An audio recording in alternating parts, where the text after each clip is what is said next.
പ്രിയപ്പെട്ട സുഹൃത്തുക്കളെ, നിങ്ങൾ ഈ കാണുന്നത് ഇന്ന് കടയ്ക്കലിൽ നടന്ന വമ്പൻ കഞ്ചാവ് വേട്ടയുടെ ദൃശ്യങ്ങളാണ്. എത്രമാത്രം ഭീകരമായ ഒരവസ്ഥയാണ് ഈ ലോറിയിൽ ഉള്ളത് എന്ന് കണ്ടു നോക്കൂ. ഒരു ലോറി മുഴുവൻ ഈ നിൽക്കുന്നതിനെ കണ്ടോ, ഈ ടീഷർട്ട് ഇട്ടവൻ, ഇവനാണ് ഇതും കൊണ്ട് വന്നത്. ഇവനെയാണ് ഇപ്പം പോലീസ് അറസ്റ്റ് ചെയ്തിരിക്കുന്നത്.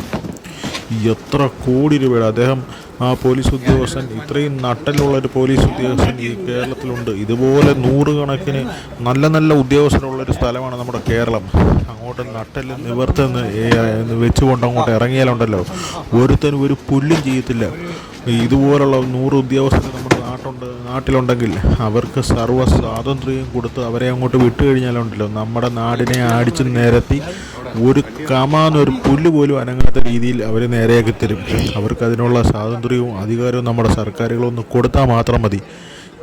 നമ്മുടെ നാടിനെ നശിപ്പിക്കാനുള്ള മുതലായി ഇരിക്കുന്നത് 100 അണുബോംബിനേക്കാളും ശക്തിയായിരിക്കും ഇരിക്കുന്ന സാധനങ്ങൾക്ക്.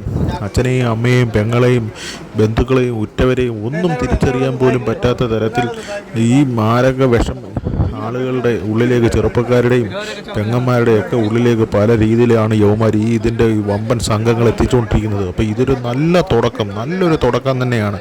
യുവമാരുടെ ഈ കഞ്ചാവ് വേട്ടക്കാരന്മാരുടെ അടിവേരറക്കുന്ന തരത്തിലുള്ള ഇത്തരം പ്രവർത്തനങ്ങൾ പോലീസിൻ്റെ ഭാഗത്തു നിന്നുണ്ടാകുമ്പോൾ പൊതുജനങ്ങളുടെ ഭാഗത്തു നിന്ന് ഭയങ്കര സപ്പോർട്ട് കൊടുക്കും. നല്ല രീതിയിൽ പൊതുജനങ്ങൾ സപ്പോർട്ട് ചെയ്ത് കഴിഞ്ഞാൽ തീർച്ചയായും ഇതുപോലുള്ള ഉദ്യോഗസ്ഥരുണ്ടാവും, ഇതുപോലുള്ള അന്വേഷണങ്ങളുണ്ടാവും. ഇതുപോലുള്ള കൊണ്ടുവരുന്നവന്മാരുടെ അടിവേരറക്കുന്ന തരത്തിലുള്ള അറസ്റ്റുകളും ഇത്തരം പിടിച്ചെടുക്കലുകളും തുടങ്ങണം.